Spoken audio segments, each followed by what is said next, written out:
Good afternoon, students. আমি যোৱাটো ক্লাছত সংখ্যা নাম্বাৰ ছিষ্টেমৰ ডিছকাছ কৰি আছিলোঁ। আজি আমি আৰম্ভ কৰিম ক্লাছ 9ৰ সূচকৰ বিধি। তো সূচকৰ বিধি, এতিয়া সূচকৰ বিধি মানে কি? ছাপ'জ যদি মই এইটো যদি দুবাৰ লিখোঁ, আমি এইটো লিখিব পাৰোঁ a স্কুৱেৰ হ'ল। যদি তিনিবাৰ লিখা যায় সেইটোক কোৱা হয় a কিউব। আৰু তেনেকৈ যদি n বাৰ লিখা হয়, মানে a, ইনটু গৈ n টাইমছ যদি লিখা হয় তেতিয়াহ'লে সেইটো লিখা হয় a to the power n। ঠিক আছে, অ'কে। ইয়াৰ যোনটো 2 আছে সেইটো হৈছে পাৱাৰ, আৰু এই তলৰটো হৈছে বেছ বা ভূমি। ঠিক আছে, এতিয়া যদি দুটা ছাপ'জ পূৰণফল আছে যে a to the power m into a to the power n, যদি বেছটো দুইটাৰে একে হয় তেতিয়াহ'লে কি হয়? পাৱাৰটো অলৱেজ এডিশ্যন হয়, এড হয় হ'ল। যদি ডিভাইড থাকে পাৱাৰটো অলৱেজ কি হয়? নিগেটিভ হয়, মানে মাইনাছ হয়। ঠিক আছে, এতিয়া any two the power 0, suppose a to the power 0 বা n টু দি পাৱাৰ 0 বা e টু দি পাৱাৰ যদি suppose p two the power 0, মানে any two the power 0 is always কিমান হয়? 1 হয়। সেইটো মনত ৰাখিবা। ঠিক আছে, বুজি পালোঁ। আৰু a to the power minus n যদি হয় আমি তাক লিখিব পাৰোঁ কি 1/a two the power n। এইটো হৈছে ফৰ্মুলা। ঠিক আছে, তেনেকৈ যদি suppose 2 to the power 3 whole to the power 4 যদি থাকে কি হ'ব? যোনটো পাৱাৰ থাকে তাৰ মাল্টিপ্লিকেশ্যন হ'ব। বুজি পাইছা? ঠিক তেনেদৰে যদি পাৱাৰটো একে হয়, suppose a to the power m আৰু b to the power m যদি হয় তেতিয়াহ'লে কি হ'ব? ab whole to the power m, এনেকৈ লিখিব পাৰোঁ হ'ল। ঠিক আছে, চিমিলাৰলি এইটো কেছতো একে।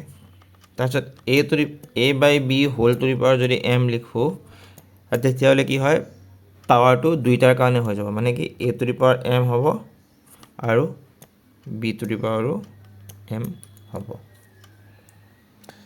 ঠিক আছে, বুজি পাইছোঁ।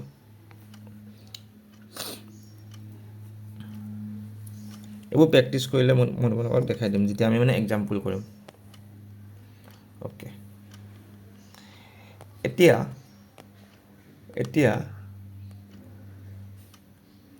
তাৰপিছত আহিব কি? স্বাভাৱিক সংখ্যা বা গুণিতক। এইটো চোৱা, স্বাভাৱিক সংখ্যাবোৰৰ আদি হ'ল 1, মানে কি ষ্টাৰ্টিঙত, মানে স্বাভাৱিক সংখ্যা মানে কি তোমাৰ নেচাৰেল নাম্বাৰ। তো নেচাৰেল নাম্বাৰবিলাকৰ ষ্টাৰ্টিং হয় সদায় 1, তাত যোগ প্ৰক্ৰিয়াৰ দ্বাৰা তাৰে নেক্সটটো পোৱা যায়। মানে কি কৈছে? ছাপ'জ যিবিলাক স্বাভাৱিক সংখ্যা থাকে তাৰ সদায় ষ্টাৰ্ট হয় কিমানৰ পৰা? 1ৰ পৰা। তো 1ৰ লগত যদি ছাপ'জ যিকোনো 1 যোগ কৰিলে আমি তাৰ নেক্সট স্বাভাৱিক সংখ্যাটো পাই যাওঁ, মানে নেক্সট নেচাৰেল নাম্বাৰটো পাই যাওঁ। এইটো লিখা আছে। 2 নম্বৰতে লিখা আছে অখণ্ড সংখ্যাৰ, অ'কে, এইবোৰ জাষ্ট ডেফিনেশ্যন দিছে যে যুগ্ম সংখ্যা কাক কয়? যিবিলাক সংখ্যা 2ৰ মাল্টিপুল হয় তাক যুগ্ম সংখ্যা বুলি কোৱা হয়। আৰু যদি যিবিলাক সংখ্যা 2m প্লাছ 1 আকাৰত থাকে তাক কি বুলি কয়? অযুগ্ম। ফেক্টৰ,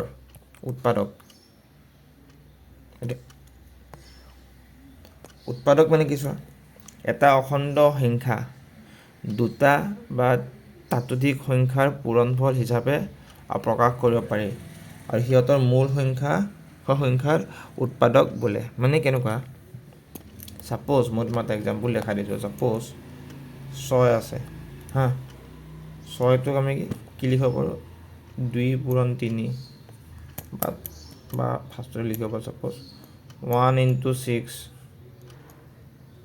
2 into 3 3 into 2 আৰু 6 into 1 এতিয়া এইকেইটা হ'ল তো মানে 6ৰ উৎপাদক কি হ'ব 6ৰ উৎপাদক 1 হ'ব 2 হ'ব 3 হ'ব আৰু 6 সংখ্যাটো নিজে হ'ব এইকেইটা হৈছে 6ৰ উৎপাদক ঠিক আছে বুজি পাইছোঁ মানে কি যিবিলাক সংখ্যাৰে 6ক ডিভাইড যায় কমপ্লিটলি ডিভাইড যায় মানে কমপ্লিটলি হৰণ যায় সেইকেইটা সংখ্যাকে কি বুলি কয় 6ৰ উৎপাদক বুলি কয় ঠিক আছে আৰু যিবিলাক সংখ্যাৰ উৎপাদক সেই সংখ্যাটো 1 আৰু সেই সংখ্যাটো নিজে ছাপ'জ 3 এতিয়া 3 উৎপাদক কি 1 আৰু সেই সংখ্যাটো নিজে তো তাক কি বুলি কয় মৌলিক উৎপাদক মানে প্ৰাইম নাম্বাৰ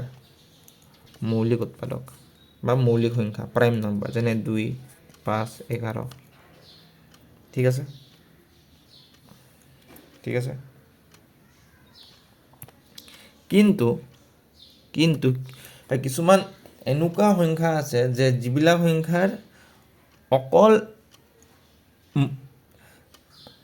উৎপাদক 1 নিজে ছাপ'জ 5 আৰু 2 যদি আমি উৎপাদক ওলাওঁ তো ইহঁতৰ কিমান হ'ব ইহঁতৰ উৎপাদক কিমান হ'ব অনলি 1 তো সিহঁতক কি বুলি ক'ব কোপ্ৰাইম বুলি কয় চোৱা কি লিখা আছে যে সিহঁতৰ সাধাৰণ উৎপাদক কেৱল 1 মানে সিহঁতৰ উৎপাদকটো কি হ'ব লাগিব অনলি 1 হ'ব লাগিব তেতিয়া কি বুলি কয় সিহঁতক সহমৌলিক বুলি কোৱা হয় ঠিক আছে বুজি পাইছা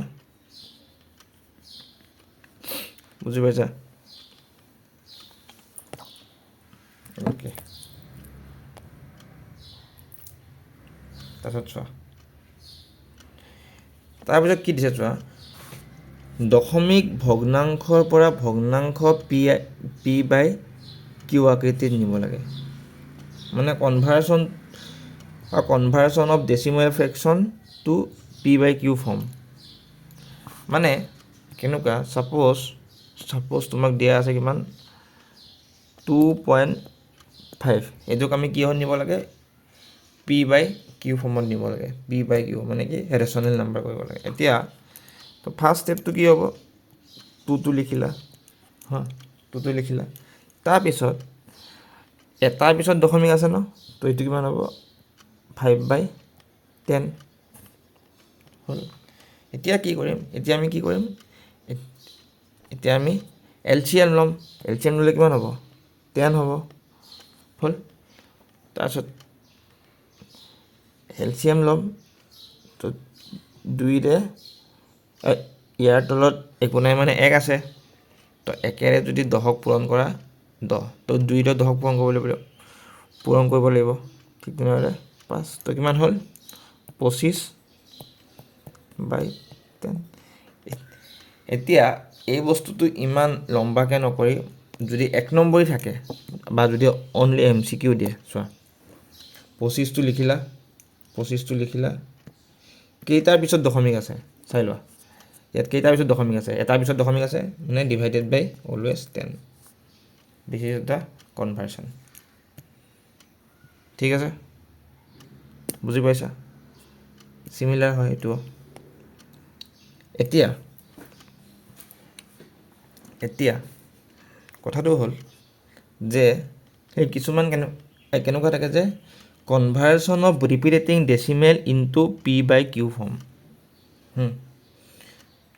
যদি 1 নম্বৰে দিয়া থাকে এই অংকটো তেতিয়াহ'লে কেনেকৈ কৰিবা আৰু যদি কি হয় বা মানে 1তকৈ বেছি থাকে মই তোমালোকক প্ৰথমতে ছাপ'জ এটা দেখাই দিম যে ছাপ'জ 0.25 এনেকৈও দিব পাৰে বা 0.25 বাৰ।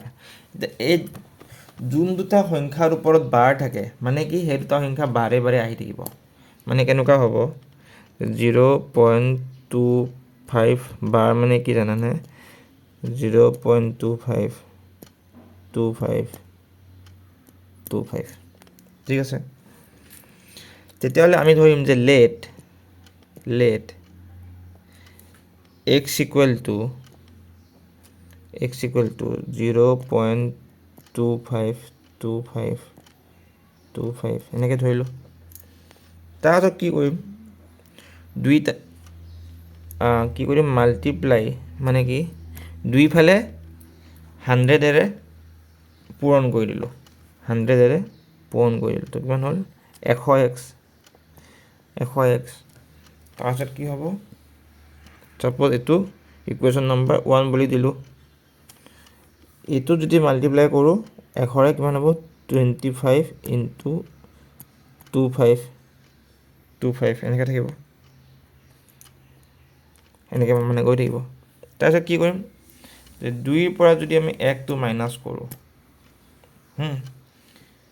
2ৰ পৰা যদি 1টো মাইনাছ কৰোঁ তো কিমান হ'ব 99x ইকুৱেল টু 25 হ'ল। তো x ইকুৱেল টু কিমান হ'ব 25 99 বুজি পালা কেনেকৈ কৰিলোঁ? এইটো কেনেকৈ হ'ল বুজি পালা? ছাপ'জ মানে কি কৈছে যে 0.25 ইনটু যদি আমি 100 কৰোঁ তো কি হ'ব দুটাৰ পিছত দশমিক মানে এইটো হ'ব দুটা হ'ব। কিন্তু যেতিয়া দুটাৰ পিছত দশমিক আছে যদি তো দুটাৰ পিছত দশমিক দিম এই দশমিকৰ পিছত শূন্যৰ ভেলু আছে জানো নাই। তো আল্টিমেটলি এইটো হ'ব। তো এইটো হ'ল যদি 2 নম্বৰী বা 3 নম্বৰী দিয়ে 2 নম্বৰী বা 3 নম্বৰী দিয়ে ঠিক আছে। যদি ডাইৰেক্ট 1 নম্বৰী দিয়ে চোৱা 0.25 বাৰ ছাপ'জ। এতিয়া যদি 1 নম্বৰী দিয়ে কি কৰিবা 25টো লিখিবা ওপৰত কিমানটা সংখ্যাৰ ওপৰত দশমিক আছে মানে বাৰ আছে দুটা সংখ্যাৰ ওপৰত বাৰ আছে। তো কি হ'ব 2 দিছ ইজ দ্য এনচাৰ। ঠিক আছে। ঠিক তেনেদৰে এইটো চোৱা যে কি দিছে 0.81 এইটো বা 0.81 বাৰ ঠিক আছে।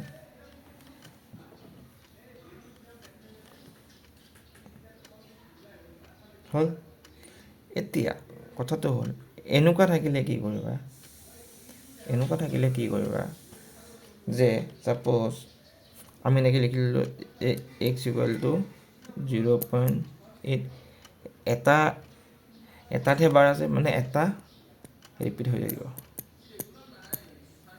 হ'ল। তো যদি এটাৰ আগত দশমিক থাকে আমি প্ৰথমতে কি কৰিম তাক 10ৰে মাল্টিপ্লাই কৰি ল'ম দশমিক তো 10ৰে মাল্টিপ্লাই কৰি কিমান হ'ব 8.1111 এনেকৈ থাকিলে ঠিক আছে ওলালে। এতিয়া নেক্সট ষ্টেপ কি হ'ব